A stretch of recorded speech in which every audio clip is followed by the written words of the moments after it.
যারা ইউজি কোর্সে পড়াশোনা করেন, সেটা হতে পারে ফার্স্ট ইয়ার, সেকেন্ড ইয়ার কিংবা থার্ড ইয়ার, আপনারা জানেন যে আপনাদের রেজাল্ট অলরেডি পাবলিশ হয়ে গেছে, কিন্তু রেজাল্ট বেরোনোর পর অনেকগুলো প্রবলেম কিছু কিছু স্টুডেন্টসের মধ্যে দেখা দিয়েছে।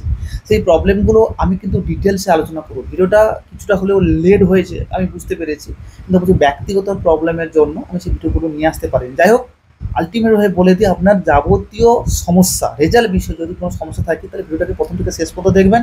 আপনার যে যে সমস্যাগুলো আছে বা যে যে সমস্যাগুলো হয়, সমস্ত সমস্যার সমাধান এই ভিডিও থেকে পেয়ে যাবেন। দেখুন, প্রথমে পাস মার্ক নিয়ে অনেকের প্রবলেম রয়েছে। কত পেলে পাস? আমি বলে দিই, আপনারা মোট 70% অর্থাৎ 70 নম্বরে পরীক্ষা দিয়েছে। 70 নম্বরের মধ্যে 30% পেলে আপনারা পাস করবেন। ভালো করে মাথায় ঢুকে নেই, আমাদের ফুল মার্কস হচ্ছে 70। 70-এর মধ্যে যদি আপনার 30% পেয়ে যান তাহলে কিন্তু আপনারা পাস করবেন। অর্থাৎ 30% হলে 7×3 = 21, অর্থাৎ 21 পেলে আপনারা পাস করবেন। যারা 21 পেয়ে গেছেন প্রত্যেকটা পেপারে, তাহলে কিন্তু আপনারা পাস করে গেছেন। সেক্ষেত্রে আপনাদের কোনো সমস্যা হবে না, ইজিলিভাবে আপনারা সেকেন্ড ইয়ারে উঠে যেতে পারবেন। এই জিনিসটা পুরোপুরিভাবে ক্লিয়ার কনসেপ্ট নিয়ে কিন্তু এগিয়ে যান। প্রথম যে পাস ফেল নিয়ে একটা সমস্যা ছিল, সেটা আমি কিন্তু পুরো ক্লিয়ার করে দিলাম প্রথমে। সেকেন্ড যেটা হচ্ছে যে কত পেলে অনার্স টিকবে। এখানে বলে রাখি, আপনাদের অনার্স টিকার জন্য কিন্তু আপনাদের 40% পেতে হবে। 40% মেলে সেই হচ্ছে 70% মার্কস, তার 40% মানে 28 পেলে কিন্তু আপনার অনার্স টিকবে। যারা 28-এর উপরে পেয়েছেন তার মানে অনার্স টিকে কিছুটা হলো এক্সট্রা বেনিফিট পেয়ে গেছেন। তাহলে 28-এর যদি উপরে পান তাহলে কিন্তু অনার্সের বেশি হয়ে যাচ্ছে, আর যদি বিলো পান তাহলে কিন্তু আপনাদের অনার্স টিকলো না, শুধুমাত্র পাস ক্যাটাগরিতে আপনি থাকলেন। ব্যাপারটা বুঝে নিয়েছেন। থার্ড ক্যাটাগরি হচ্ছে যে ফার্স্ট ক্লাস কত পেতে হবে। দেখুন, ফার্স্ট ক্লাসে হলে আপনি যদি 60% পান তাহলে কিন্তু আপনার ফার্স্ট ক্লাস হবে। অর্থাৎ 70 নম্বরের মধ্যে আপনি যদি 742-এর অ্যাবাভ পেয়ে যান তাহলে কিন্তু আপনি ফার্স্ট ক্লাস হিসেবে আপনি গণ্য হবেন। অর্থাৎ আপনি আপনার সাবজেক্টে কিন্তু ফার্স্ট ক্লাস পেয়েছেন। এই জিনিসটা কিন্তু মাথায় রাখুন। পাস নাম্বার হচ্ছে আপনাদের, সেটা হচ্ছে 21, অনার্স টিকাতে হলে 28, আর যদি আমাদের ফার্স্ট ক্লাস পেয়ে যান তাহলে কিন্তু আপনাদের টোটালভাবে 42 নম্বর পেতে হবে আউট অফ 70। এই তিনটা জিনিস কিন্তু ইজিলিভাবে ভালো করে বুঝে নিন এবং কনসেপ্টটা পুরোপুরি ক্লিয়ার করে নিন। তারপরে যেটা হচ্ছে ম্যাক্সিমাম জনের এটা নিয়ে সমস্যা হচ্ছে, যেটা হচ্ছে এফ মানে হচ্ছে ফেল। এখানে বলে রাখি ফেলটা কখন হয়। এখানে বলে রাখি যে আপনাদের যে নম্বর দেওয়া আছে অর্থাৎ 70 নম্বরের মধ্যে আপনাদের অনার্সের ক্ষেত্রে একটু বলে রাখি যে আপনাদের অ্যাসাইনমেন্টের ক্ষেত্রে 20 নম্বর থাকে, আর ফাইনাল পরীক্ষায় 50 নম্বর থাকে। তাহলে 50 আর 20 70। এই 70-এর মধ্যে আপনাদের অ্যাসাইনমেন্ট প্লাস ফাইনাল এক্সাম মিলে যদি আপনি 21 পেয়ে যান তাহলে কিন্তু আপনি পাস করবেন। কিন্তু যদি আপনি 21 না পেয়ে তার কম পান তাহলে কিন্তু আপনি ফেল করে যাবেন, অর্থাৎ এ হিসেবে গণ্য হবে। যদি কোনো সাবজেক্টে যদি আপনি 21-এর নিচে পান তাহলে কিন্তু আপনি ফেল। এই জিনিসটা কিন্তু মাথায় রাখবেন এবং ভালো করে ক্যালকুলেশন করে নিয়ে যে পরবর্তীকালে যে স্টেপ আছে সেই স্টেপটার দিকে এগোবেন।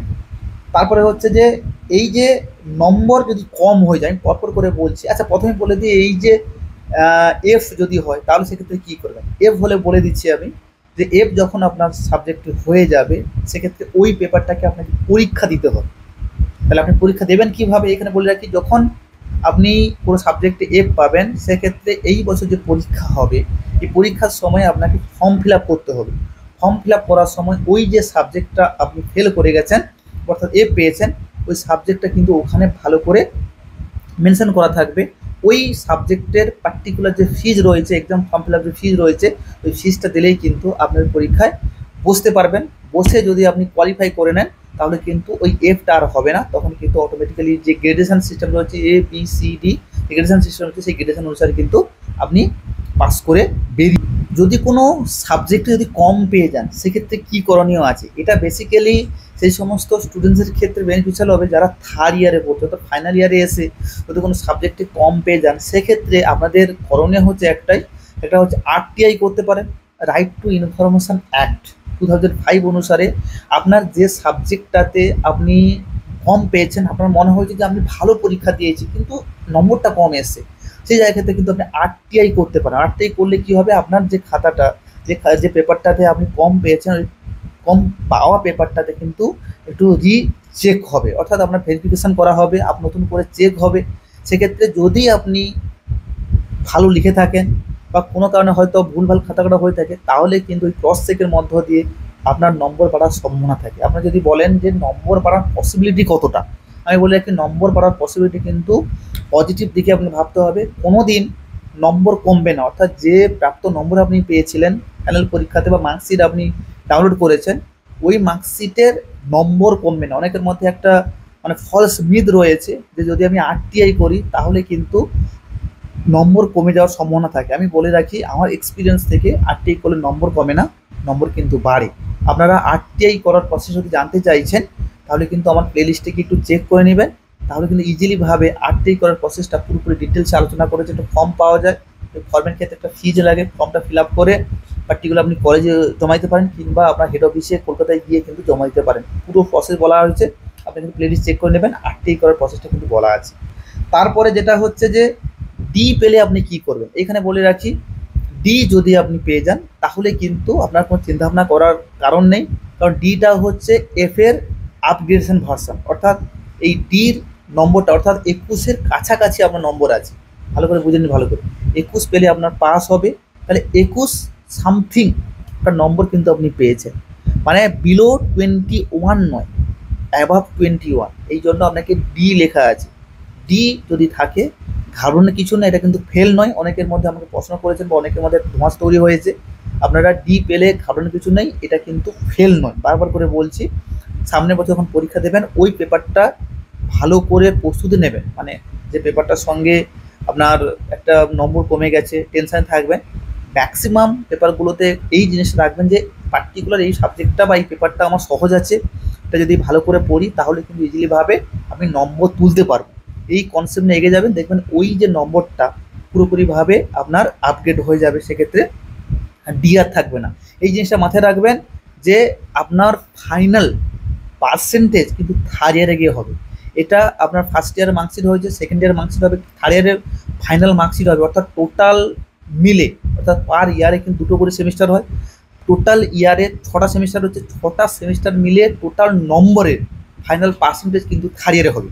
সেটা নিয়ে আপনি যে কোনো শো করতে পারবেন, ফার্স্ট ইয়ারে কত নম্বর পেয়েছেন, সেকেন্ড ইয়ারে কত নম্বর পেয়েছেন, এরকম করে কিন্তু ক্যালকুলেশন হয় না।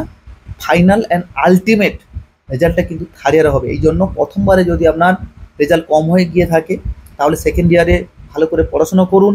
নোট দরকার থাকলে আমাদের কাছে যোগাযোগ করুন, পুরোপুরিভাবে কিন্তু কমনযোগ্য নোটস আমরা দিয়ে দিই। তার পাশাপাশি অ্যাসাইনমেন্টটাও কিন্তু ভালো করে সুন্দর করে সাবমিট করে দিই। যারা আমাদের কাছে এবছর বুকিং নিয়েছিল তারা কিন্তু খুব সুন্দর করে ভালোভাবে অ্যাসাইনমেন্টের নম্বর নিয়ে ভালো করে একটু ফার্স্ট ক্লাস কিংবা কেউ অনার্স থেকে কিন্তু পাস করে বেরিয়ে গেছে। আপনাদের বলবো যারা এখনও পর্যন্ত বুকিং নেননি কিংবা অন্য জায়গায় ঘুরছেন, কী করবেন ভাবতে পারছেন না, আসুন আমাদের সঙ্গে যুক্ত হয়ে যান। আমি আমাদের বলে দিচ্ছি, স্ক্রিনের উপর নম্বর দেওয়া আছে, বুকিং নম্বর, যোগাযোগ করে নেবেন, আপনার ফুল সাপোর্ট পেয়ে যাবেন। তার পাশে বুকিং করার পর আমার সঙ্গে আপনার ডাইরেক্টলি কথা বলতে পারবেন, যা কিছু প্রবলেম হবে সব কিছু সলিউশন কিন্তু আমরা আপনাকে দিয়ে দেবো। তাহলে ডি পেলে ব্যাপারটা ক্লিয়ার হয়ে গেল। আচ্ছা, এখানে ডি পেলে এখানে বলে রাখি আপনি কিন্তু নম্বর ট্রান্সফার করতে পারেন। আমি সেটা আরটিআই কথাটা বললাম, এখানে কিন্তু নম্বর ট্রান্সফার করতে পারেন। নম্বর ট্রান্সফার করার ভিডিওটাও কিন্তু বলা হয়েছে, আপনারা প্লেলিস্ট থেকে চেক করে নেবেন, সেখানে কিন্তু ডিটেলসে বলা হয়েছে নম্বর ট্রান্সফার একটা সাবজেক্টে, যখন যে সাবজেক্টে আপনি বেশি নম্বর পেয়েছেন সেই সাবজেক্টটা থেকে যে সাবজেক্টে আপনি কম নম্বর পেয়েছেন সেই সাবজেক্টটা কিন্তু নম্বর ট্রান্সফার করতে পারেন। নম্বর ট্রান্সফারের ক্ষেত্রে 1 1.5 মান্থ মতো, মানে 1.5 মাস মতো সময় লাগে, তার মধ্যে কিন্তু আপনার নম্বর ট্রান্সফার হয়ে যায়। পুরোপুরিভাবে আপনার যে প্রবলেমগুলো থাকে সেই প্রবলেমগুলো কিন্তু ইজিলিভাবে শর্ট আউট হয়ে যায়। আশা করব যে যে জিনিসগুলো আমি বলছি সেগুলো কিন্তু অবশ্যই ভালো করে জেনে নেবেন, এবং আজকের ভিডিওটা করা আছে, আপনার চাইলে কিন্তু প্লেলিস্টে গিয়ে চেক করে নেবেন। ফুল প্রসেস বলা হয়েছে, কোথায় জমা দেবেন, কী কারণে করবেন, ফর্মটা কী ফিল আপ করবেন, সমস্ত কিন্তু স্টেপ বাই স্টেপ বলা আছে, দেখে নেবেন। তারপরে আরেকটা প্রবলেম যেটা হচ্ছে, যদি রেজাল্ট না আসে, অনেক অনেক স্টুডেন্ট আছে যারা এনরোলমেন্ট নম্বর বসাচ্ছে কিন্তু রেজাল্ট আসছে না। এখানে বলে রাখি, রেজাল্ট যদি না আসে তাহলে দুটো জিনিস আপনাকে মাথায় রাখতে হবে। নাম্বার 1 হচ্ছে আপনার আরএ হয়েছে, অর্থাৎ আপনাকে রিপোর্ট মেরেছে কোনো ইউনিভার্সিটির যে স্যারেরা গার্ড দিয়েছিল, আপনি হয়তো কোনো মিসবিহেভ করেছিলেন বা কোনো নোট করেছিলেন, এই জন্য কিন্তু আপনার এগেনস্টে কিন্তু রিপোর্ট মেরেছে, অর্থাৎ আরএ করে দিয়েছে।